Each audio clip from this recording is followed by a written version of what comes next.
یہ کیا ہوا ہے؟ آواز پر مرر کے سامنے کھڑے اپنے کندھے سے بہتے خون کو صاف کرتے اس نے نظریں مرر سے ہی پیچھے کی جانب کی تھیں جہاں وہ منہ کھولے حیرت سے چیخ پڑی تھی۔ وہ اگنور کرتا اب دوبارہ سے اپنا خون صاف کر رہا تھا۔ ریشمے نے دانت پیستے اس کی پشت کو خون خوار نظروں سے گھورا اور آگے بڑھتے اسے بازوؤں سے گھماتے رخ اپنی اور کیا، جو اب آئی براؤ اچکاتے اسی کو دیکھ رہا تھا، جیسے پوچھ رہا ہو کہ کیا ہے۔ ادھر دیں، وہ غصے سے کہتی اس کے ہاتھ سے روئی تھام کر اب خود سے اس کا زخم صاف کر رہی تھی۔ اتنی محنت سے لیپ بنا بنا کر زخم کو ٹھیک کیا تھا، دوبارہ سے خراب کر دیا۔ وہ ناک کی چھوٹی سی نتنیاں پھلا کر اب غصے سے بول رہی، جبکہ اسفندیار ولی خان، جو اس وقت غصے کی انتہا پر تھا، تھوڑا سا پیچھے مڑا اور جھکتا ہوا اس کے گالوں کو بوسہ دیتے نرمی سے کہتا کہ تھوڑا سا ویٹ کرو، میں آتا ہوں، باہر نکلا تھا اور چلتے دروازے کو بند کرتے وہ مین گیٹ تک آیا تھا۔ ویلکم، چہرے پر سرد تاثرات سجائے وہ اپنے سامنے کھڑے ان دونوں کو دیکھ کر بولا تھا، کمینے انسان، تو کہاں تھا؟ کتنے دنوں سے ہم تجھے ڈھونڈ رہے ہیں۔ زارون نے ہاتھ کا مکہ بناتے اسے مارنا چاہا تھا، مگر نظریں اچانک سے اس کے شرٹ لیس کندھے پر بندھی پٹی پر پڑتے ہی اس کا ہاتھ فضا میں ہی تھما تھا۔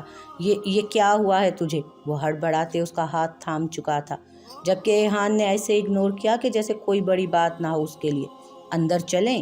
گہری سانس فضا کے سپرد کرتے وہ دونوں کو جانب دیکھتے ہوئے بولا تھا کہ وہ دونوں ہی اس کے پیچھے ہوئے۔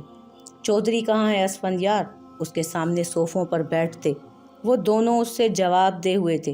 پچھلے 3 دنوں سے وہ دونوں اسے ڈھونڈ رہے تھے، یہ بھی اب اس کی گھڑی کی لوکیشن آن ہوتے ہی وہ اس تک پہنچ پائے تھے، ورنہ شاید وہ کبھی پہنچ ہی نہ پاتے اس تک۔ میرے پاس ہے وہ۔ چھپانا فضول تھا، جبھی تو اس نے خود تک ان کی رسائی آسان کی تھی تاکہ وہ خود اس تک پہنچ سکیں۔ کچھ معلوم ہوا اس سے؟ زارون نے بے تابی سے اس سے پوچھا، ماتھے پر بل ڈالے۔ وہ کافی پریشان لگا اسفندیار کو۔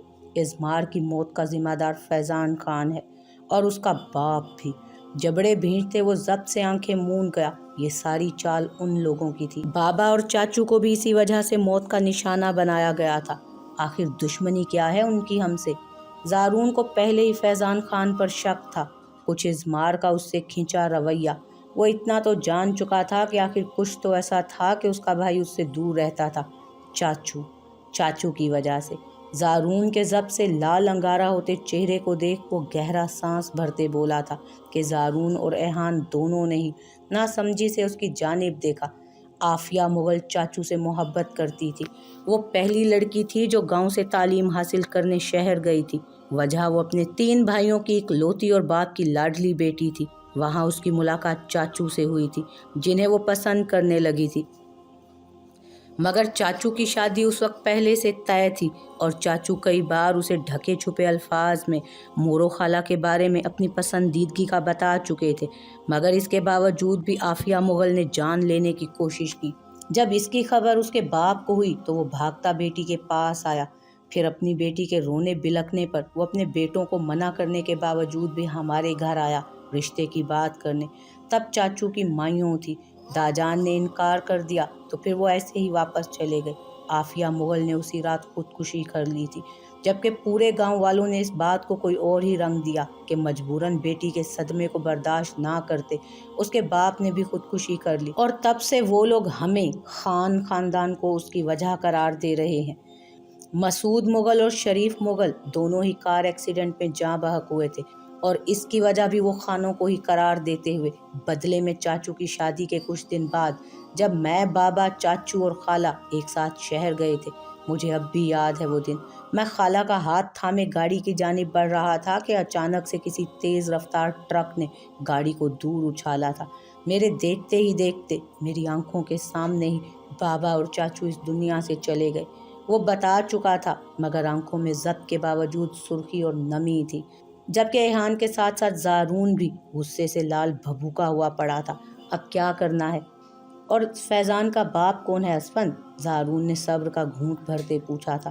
ایحان، تم حویلی جاؤ گے اور وہاں سے علیشے کو اپنے ساتھ لیتے زارون کے گھر لاؤ گے۔ میں اور ابر ابھی فی الحال آپ کے ساتھ چلیں گے، پلان وہیں بنے گا۔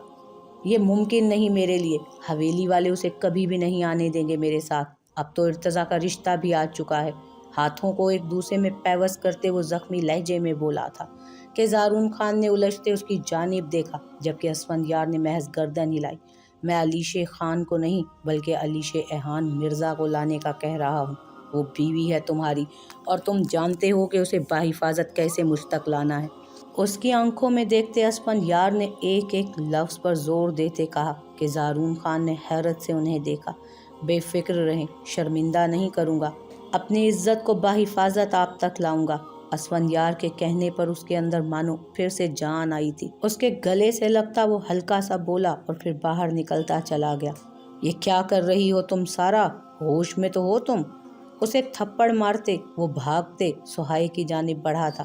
اسے سہارے سے اٹھاتے وہ مڑتے سارا کے ہاتھ کو تھامتے ہوئے بولا، جو اپنی کلائی کو مقابل کی گرفت میں دیکھتے اب خون خوار بنی اپنا ہاتھ چھڑوا رہی تھی۔ چھوڑیں بھائی، میں آج اس لڑکی کو زندہ نہیں چھوڑوں گی۔ اس کی وجہ سے میرا زی مجھ سے نفرت کرنے لگا ہے۔ You know, he says he hates me a lot۔ وہ روتے ہوئے بولی تھی کہ نعمان نے لب بھینچتے اسے دیکھا۔ سارا میری جان، ایسا کچھ نہیں ہے، کسی نے بھی تم سے نہیں چھینا اسے، بلکہ وہ تمہارا تھا ہی نہیں، تم سمجھو اس بات کو۔